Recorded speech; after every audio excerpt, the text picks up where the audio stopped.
Welcome to the Send More Offers Real Estate Show with Brandon Barnes, showing you how to do wholesaling deals consistently without having to go on seller appointments. Learn the key tips and strategies that Brandon's students use to find deeply discounted properties that are pennies on the dollar, all while avoiding wear and tear on their vehicle, body, and freedom. Whether you're looking for your first deal or your next deal, it's time to send more offers with your host, Brandon Barnes. Hey, welcome to the episode, Byron. I'm happy to have you. Yeah, happy to be here, man. Happy to be here. Yeah, look, we connected through social media, and I know, you had been reaching out and we have been chit-chatting. And so I'm super happy to have you here because you're one of those success stories. And I know that you've used some of the Send More Offers methodology to help you hit your goals. So this is going to be a really great episode for folks that are also aspiring to do more and seeing how, just simply starting wholesaling can lead to so many more opportunities in real estate investing. So really excited to just jump right into it. Tell me what business has looked like for you over the past few years. Like how successful, how lucrative has it been for you over this time period? Yeah, it's crazy, man. Talking about like we connected over social media. I remember like Pace and Jamil had an event in Atlanta, and I had been watching your videos, Send More Offers, and I started doing that stuff. And I actually went to one of those events. It was like maybe 2-3 years ago, something like that. And I was like, I saw you. I was like starstruck. You know what I'm saying?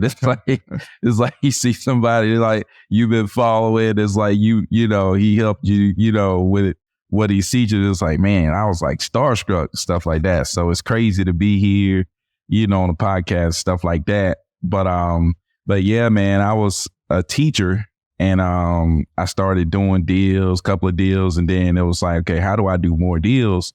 And just looking around, looking for people, I ran into you. It was like, send more offers, right? Make more offers. And then I went back to my VAs, my team. I was like, dude, we got to make offers for everybody that come through the door. So that was a big thing. That was something that really helped me too, on the way. I was doing like 10K. It was like I would do like 2-3 deals. They're all like 4K a piece or something like that. And then what happened is I went to Keith Everett 2-day training. And then after that, it was another mindset shift, and being able to see somebody who's doing that kind of stuff like in person really changed everything. And that was 2021, I think it was. And then I went from doing like 10 to 20,000 to doing like, I did 40 something, then I did 80 something, then I started hitting 100K a month, but I was still a teacher. Wow. I was in the classroom doing this. Yeah. Right? It was crazy. Like I would, say, hey kids, I gotta, I would walk out of the classroom, answer the phone, talking to a seller, you know what I'm saying? I remember one time I'm sitting in class talking to a seller, and the person over the intercom chimed in. I hung up the phone because I didn't want the seller to know that I was calling from a school. And then I picked the phone, I ended up calling her back, closed the deal right there. Wow. Yeah, man. I was at the school doing 100K months, man. It was crazy. Yeah, that's amazing. And let me just ask you this. Have you gotten to the point where you've gotten out of the classroom since that point? Yeah, man. I stayed in the classroom too long, man. I should have stopped. But no, look, that's some people's journey. And I think that it makes sense for a lot of people to do this part-time, because full-time entrepreneurship is tough. It can be very challenging. And so, if everybody's story is different, but, you're a testament to, you can start this journey even if you have a full-time job and then make the transition as you continue to be more successful. And I think it just takes the right type of person, the person that is really hungry, really committed, and really focused, especially with the proper mentorship, a mindset shift like that you are definitely a testament to all those things, and dreams can come true. And this business is a beautiful thing. Yeah, no doubt, man. And it's crazy how it all happened. I was telling somebody at my job, like, hey, if I make $100K this summer, I ain't coming back. I made $100,000 like that summer, and I still came back to teach it. And that was just crazy. It got hard though, knowing like, I was doing what I was doing, and you know how bosses is, they give you grief and stuff like that. And then you look at them like, man, I really ain't got to be here. You know what I'm saying? Right. I love what I was doing, but it was like, man, it started getting crazy, man. To the point where it was like, I had to make a call. So I just did it. That's a good situation to be in. And, honestly, our educators in America don't get compensated enough for everything that you guys do. My wife, my sister, my mom was all teachers. And, I know my wife was looking at me, especially in the early days, one deal was her entire salary, one time. And with this business, if you're committed and you're consistent enough, like I always say, like every quarter, you should have a home run deal, especially if you're sending offers to everybody, because you just never know when that seller will come back around, and that'll be the deal that really opens the floodgate. So just advice, so people can learn from your experience, what were the marketing channels that you stuck with? How were you able to be so focused and committed and consistent while you were working? What did you have going? What type of marketing was helping you generate the deal flow that helped you continue to do this business? Yeah, so I started off really like cold calling was a big thing that I was doing. And then when I went to work, I was like, shoot, I got to start doing something else. So I started texting, and I was able to text while I was at work, and what system did you use for this? I was using Batch. Okay. At the very beginning, and then I switched to Lead Sherpa, and then I switched to Launch Control. Yeah. I was really trying to follow what would allow me to send more text at the lowest cost. Yeah.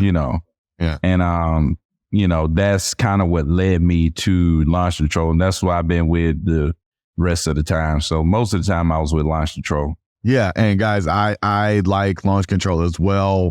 If you go to my social media page and click on the links, there's a link for Launch Control. I think that's one of the best platforms out there. They do a great job with the drip and the follow-up systems. It'll send, ongoing text messages until it connects with people. That's a great system, and SMS can work really well, especially if you're following the regulations.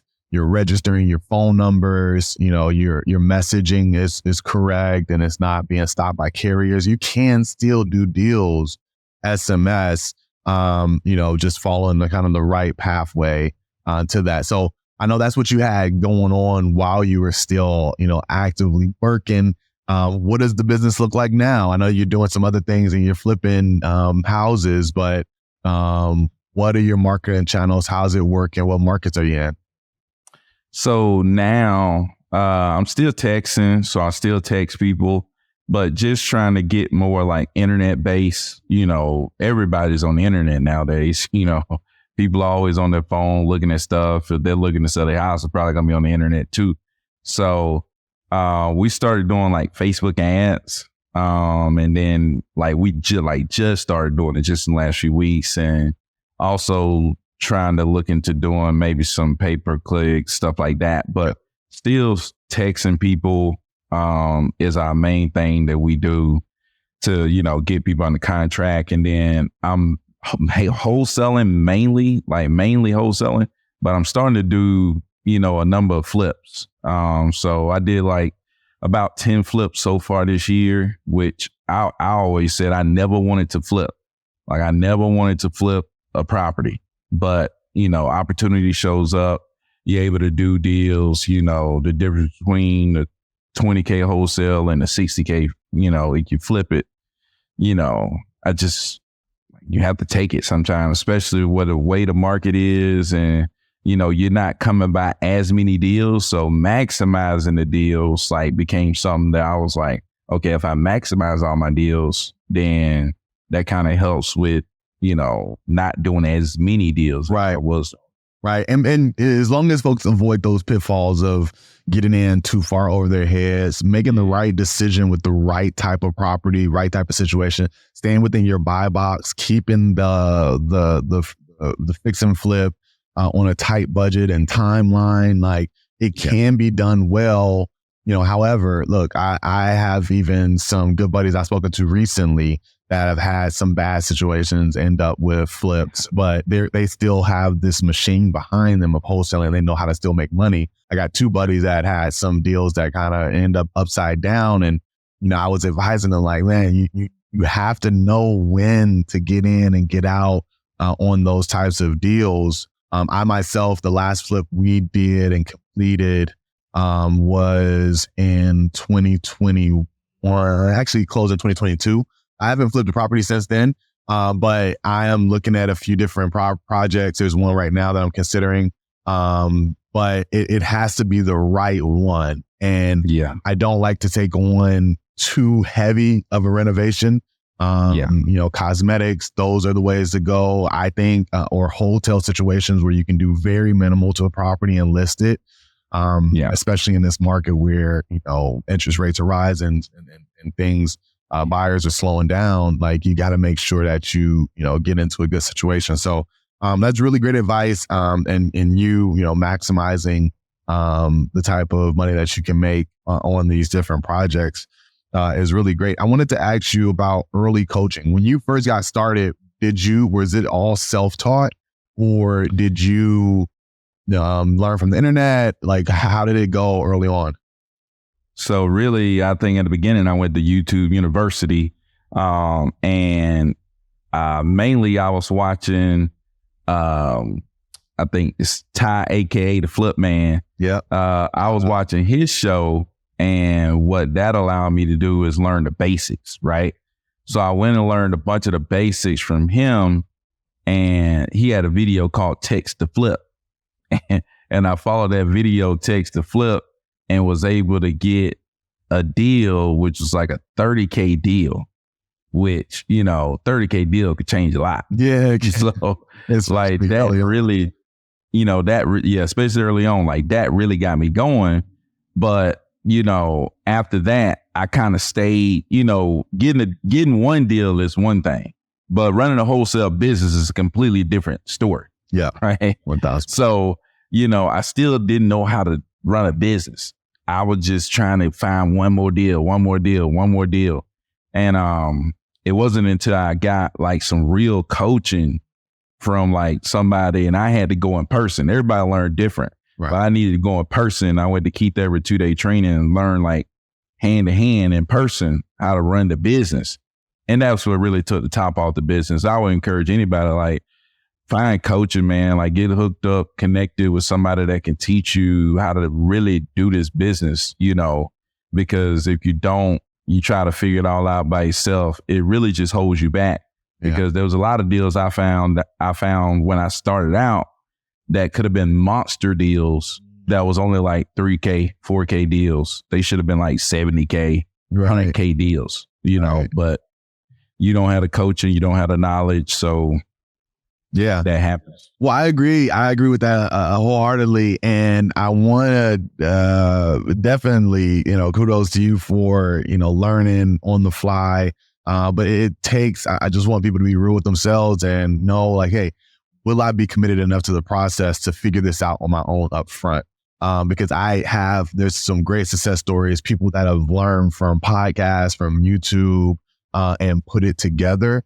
But there's, it's different type of folks, different strokes for different folks, that can do that. And some people need a mentor up front day one.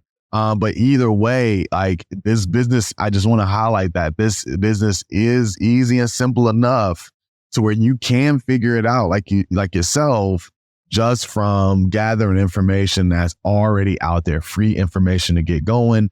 And then you apply some additional coaching and mentorship, and then you can be off to the races. And then that's why I love it so much. And, I wanted to ask you, and I have some advice for you as far as the inbound and online stuff. But before, I want to see if you have some advice for me and for the listeners. How were you able to be so successful with your SMS campaign? Did you figure out anything in those messages? Did you position them in a certain way? What helped you be so successful, and what did the numbers look like? I think the biggest thing was like streamlining the process from when somebody comes in to, okay, how do we get them to the offer? You know, how do we get to making them an offer, and how do we get an offer from the buyer?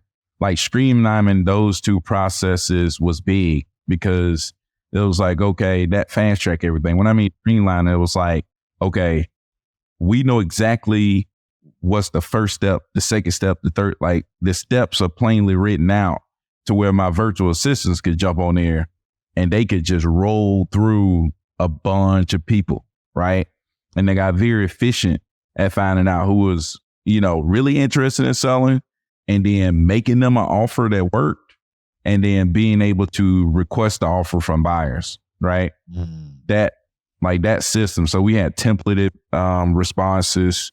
You know, our initial messages was weird, like trying to make them really catchy, you know, that would be different than something that they saw, you know, something that might be related to, you know, like if it was Christmas time, we mentioned something about the holiday season, you know what I'm saying? Like, so we just mix it up a good bit, and then just streamline, okay, this is the first message you send, this is the second message. It's like made it real easy and direct and short enough to where it was like, okay, we can make your offer fast, you know. And the virtual assistants was making offers to everybody. And then, you know, all we needed was the offer accepted, you know, get offer from the buyer, and then we was able to run with it. Love it. How many people did you have in place for this early on? Or let's call it over the past, you know, few years? Is it like 2 people up front doing the initial text messaging, and then it transitions to an acquisition manager? Did you let them do it 100%? It was 2 people up front that would, 2 people up front that was texting.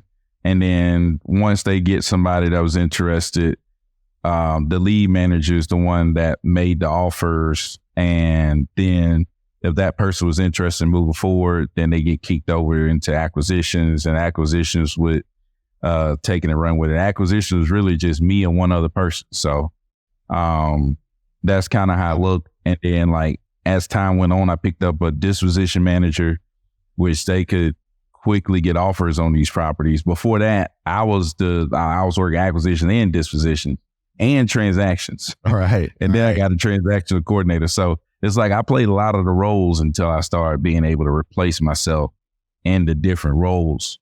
Yeah. And so that's exactly how you step it up. And I love that you gave some really good advice about personalizing the messages, keeping them interesting, separating them from the rest, mentioning the holiday season.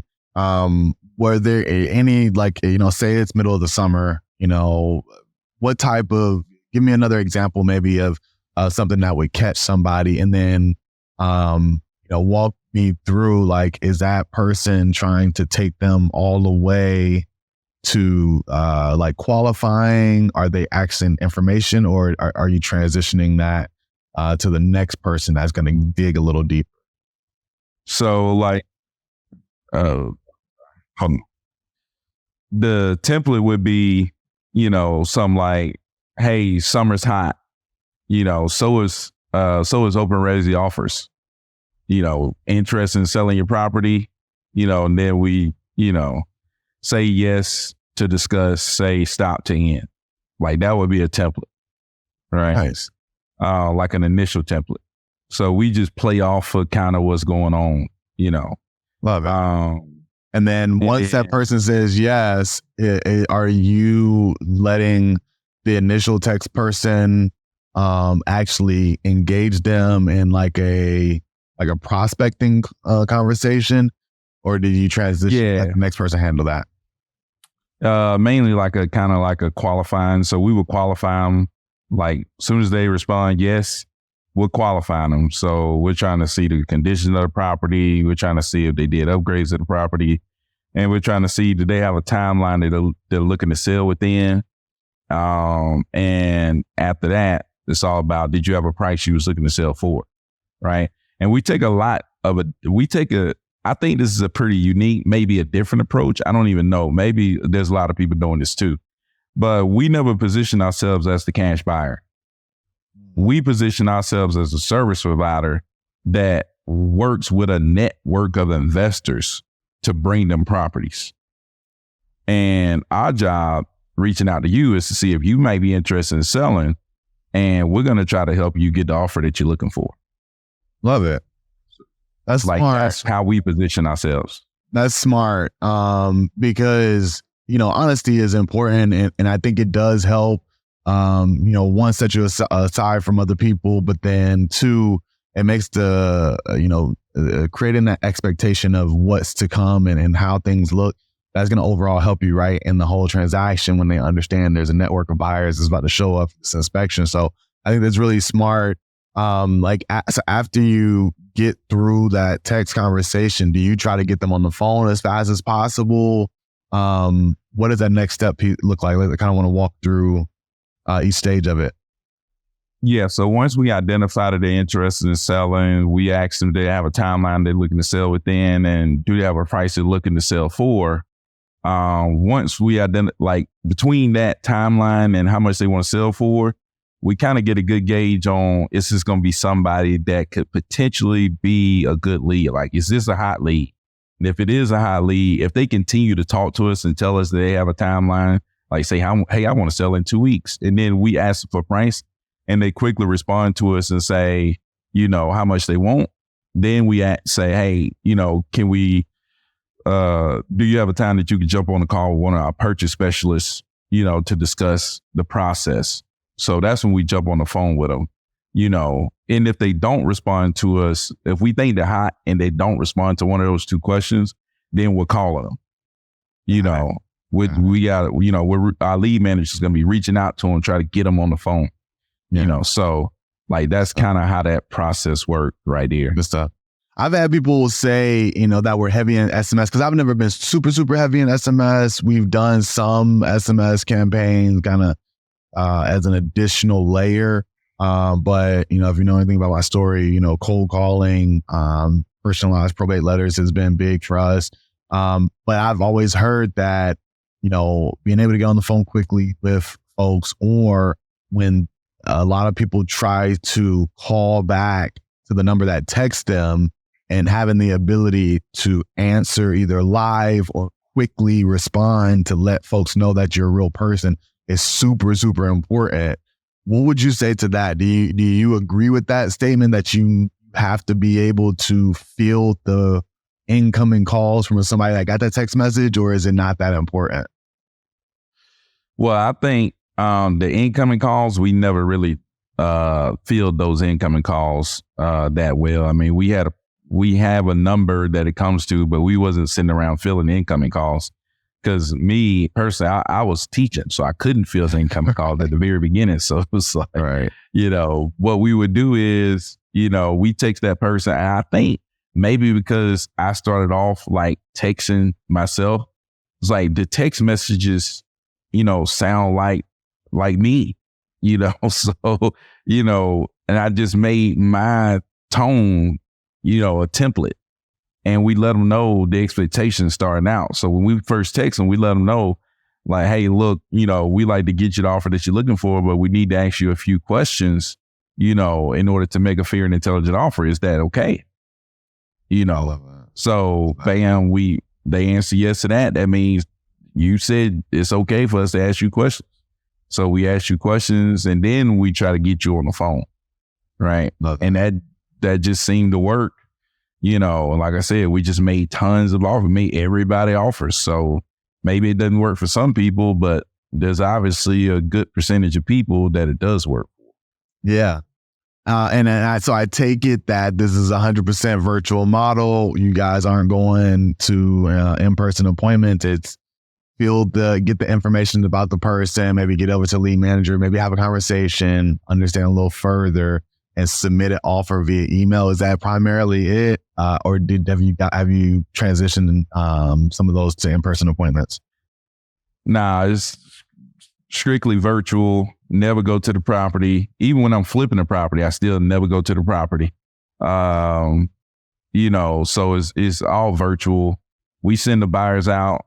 It's like we try our best to vet the buyers to make sure that it's serious, make sure they ain't, people just trying to go behind our backs. But at the end of the day, I was in the classroom. I couldn't go to the property. Most of the time, there's no way I could go to the property. So I just settled with myself and said, I'm not going to be scared of somebody going behind my back. Yeah. Because I'm about to do a ton of deals. Right. And if they go behind my back, then they're just going to be left out of that. Right. So exactly. That was my thing. And I just talked to people, and like I said, we have a different model. We talk to our buyers first. So we try to build those relationships with buyers, and we want to go out and look for properties that fit what they're looking for. So we don't just mess with random buyers, right? We're talking to people that we've already talked to before, that we try to talk to all the time. And I don't just reach out to them about properties. I reach out to them to talk to them, to just, check in on them and stuff like that. So I try to build relationships with people. And I think that's really big in this business, relationships, 1,000%. So building those relationships allow me to be able to do that. Love it. Good stuff. And one other kind of follow up to that is, I know that you have been in different markets: Atlanta, Clarksville, Tennessee, Fort Worth, Texas. What's the home market, and how did you make that transition to expanding into some additional markets? How did that go for you? So mainly I was in Atlanta. Really, most of this time I've been in Atlanta. Most of my deal still is like in the general Atlanta area. But like I ended up in Clarksville, Tennessee, just because like connecting with people on social media, they telling me about their market, and I'm like, man, that sounds really good. I know, right? So I started, doing marketing in Clarksville, Tennessee, and, bam, started running into deals and noticing the messages like, man, these people are ready to go. So, and I love markets that sounds really good, but nobody ever heard of it. It's like, who's ever heard of Clarksville, Tennessee? Probably nobody, So it's like, so that worked really well. And we've been making, doing good deals in Clarksville, Tennessee. And then the same thing with Fort Worth, just looking at different people, looking on social media. It's like, man, Fort Worth keep popping up, so it's like, must be some deals out there. Went out there, and the first month hit a 30K wholesale deal. So I was like, okay, stay in Fort Worth. There you go. I love it. Well, man, just to give you a little bit of advice, I mean, when you start, I think that it's definitely important, especially once you solidify that core marketing channel, right? Then to start to add additional layers, because the different marketing channels, will be hot at different times. It's cyclical, and layering on some additional marketing channels after you're fully established is always a great idea. Running ads, we haven't had super great success with Facebook leads and ads, because I think there's oftentimes people scroll and they click on something. It's somewhat tire kickers. PPC, it can work really well, but I really love SEO. I really love having a good website that is ranking high and you're attracting people organically, but it does take some, monthly spend to kind of get that going. But I would definitely highly advise, between those two, PPC and SEO, which is search engine optimization, so you rank higher, is super useful. And there are some different services that you can kind of pay per PPC lead versus running a major campaign. You can spend $1,000 and get 10 leads or some amount. And I've heard the conversion is really well. Every six to eight deals or 6 to 8 leads is a deal when you do that. So there's some different websites like that as well. And we'll connect about those after that, so you kind of start to try some different things. But okay. Look, man, great conversation. I'm super excited for you. Happy that the similar offers methodology has worked really well in your business, and you guys are crushing it. But this next segment is a Deal Diaries segment where we're talking about some of the craziest, most amazing deals, or the largest, right? And I know you got a good one for me. So let's break down one of the deals that you've done. So you on craziest or large? I like a good story. So if you got something super interesting, crazy deal, that'll be good. The craziest deal that I've done, especially recently, is this.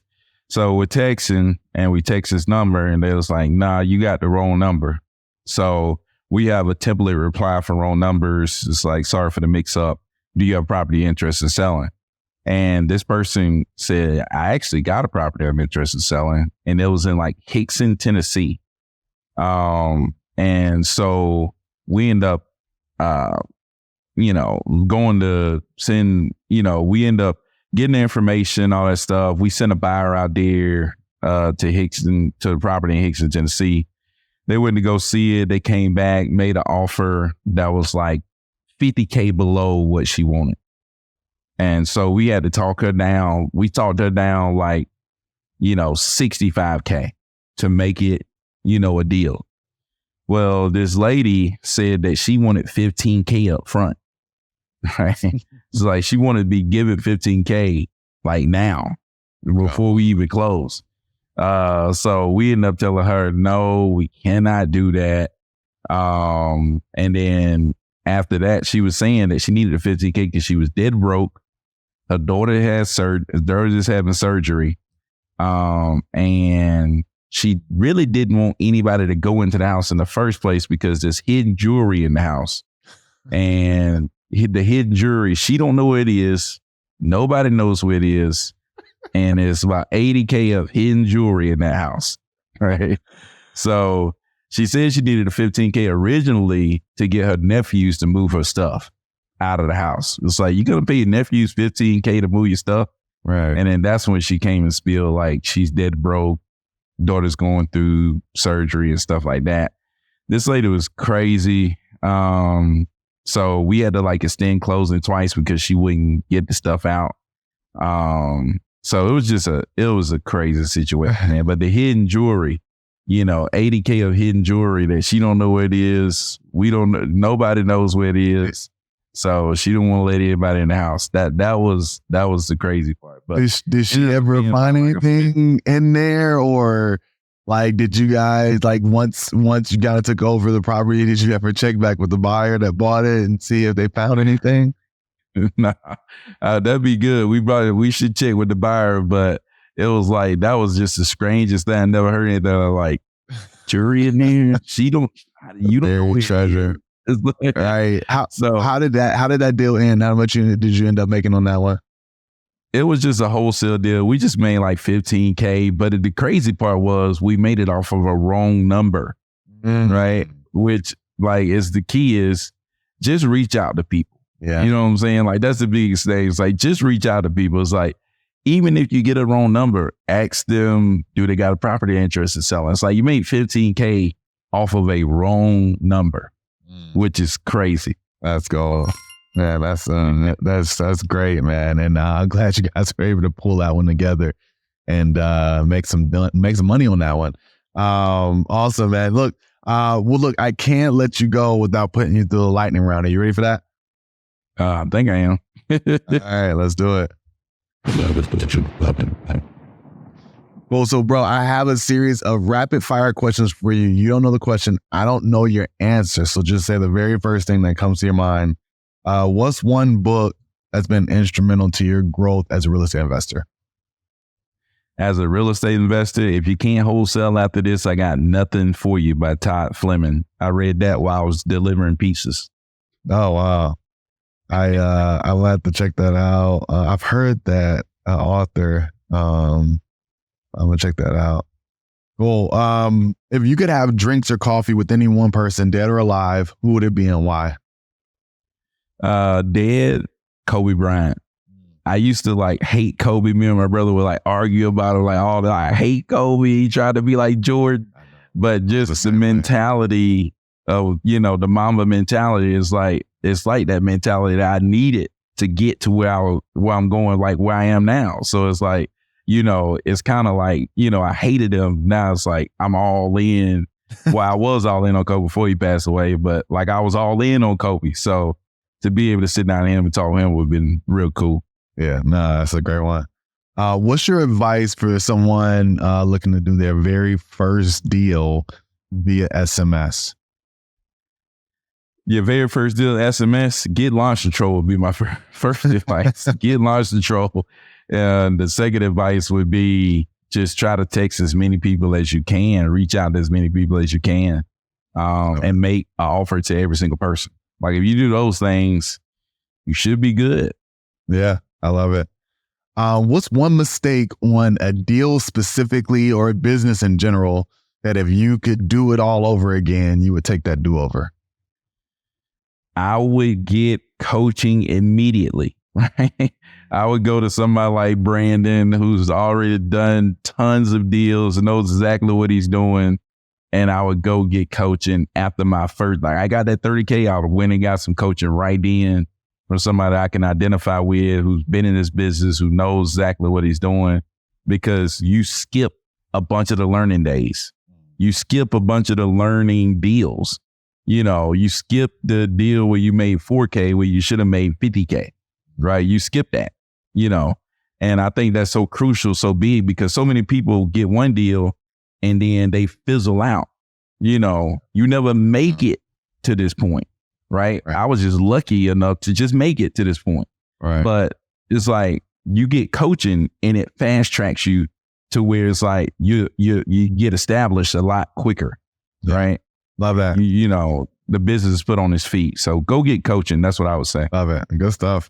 What's the financial goal that you have for your team for this calendar year? What are you guys looking to try to do?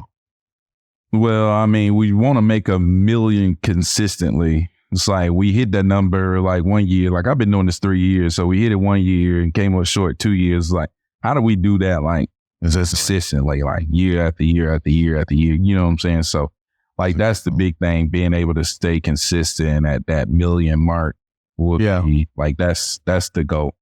And it's strong. And I want to advise folks that, you know, it's great. Like, you know, 7-figure dreams. And we've done the same.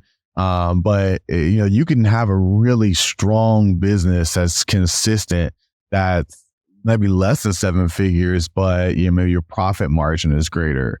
So, you know, that amount of deal flow puts enough houses in front of you that, you know, if you're running the business well, then you can start to do some different plays with them. You can start to, you know, wholesale, flip, buy and hold, like, you know, a 7-figure business or something there close to it.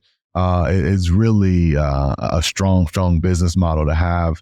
It helps you pivot into the next phase of your business life and your career. If you woke up tomorrow with $500 million deposited into your account overnight, what's the first thing you would go out and purchase with that newfound money? Oh man, I would go purchase some Super Bowl tickets. It's like I always wanted to go to Super Bowl, NBA Finals, every single game. Yeah, that's a good I would probably go do that. That's a good one. That's a unique one. That's the first time I've heard that answer, and I like that. I really like that. Experiences are super important. So, bro, I'll be right there with you at the Super Bowl. Last one, final piece of advice. What advice would you give the person that's listening right now that's just trying to scale their business? You know, they're tired of doing one deal here and there every other month, but they just can't get it going. Like, what advice would you give that person? The advice I would give is make sure you're talking to every single person possible. You got to talk to more people. The reason that you're not doing more deals is because you're not talking to enough people. You got to let every single person know exactly what you're doing and what you're trying to do. And then after that, like I said, man, I really believe in coaching. I mean, and I'm not even the guy that want to coach you. You know, I believe in going and getting coaching with somebody who actually know what they're doing, you know, because I'm telling you, it fast tracks you.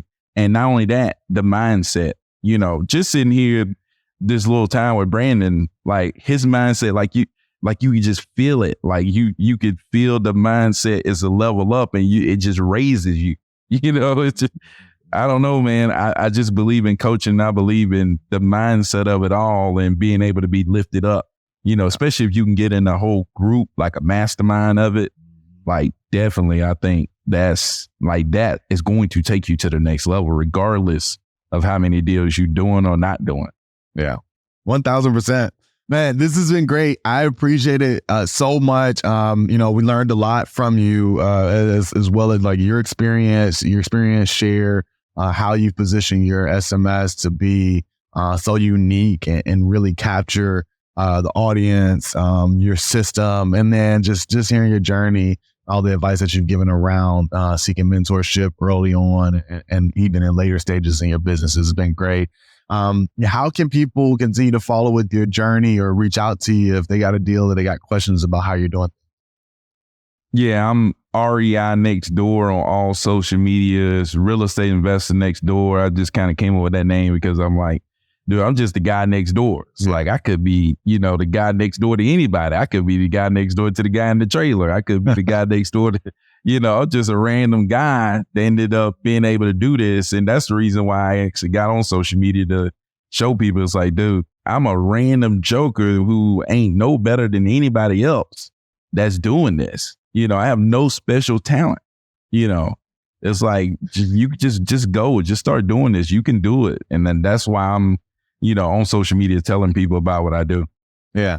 Well, look, I got something for you because I think that it does take a special type of person. I've coached a lot of people over the years, and it's in the personality, and some people just can be self-motivated and kick through, all barriers or issues that arise and keep towards the goal, singularly focused.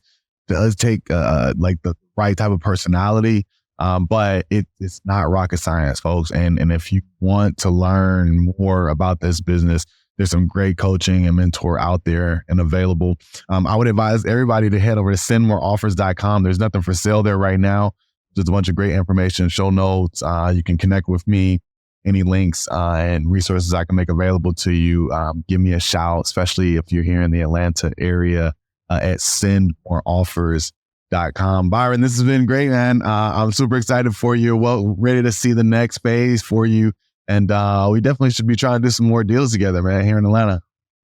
Yeah, no doubt, man. Definitely. And one last thing I wanted to say, it took me 8 years to take action. It took me 8 years of struggling, of trying to figure it out to take action. Wow. Right? It's like, no matter how long you've been trying to do this, just keep going and just take action because that'll change everything. Yeah. Big facts, man. I love that. Appreciate it. And this has been great, man.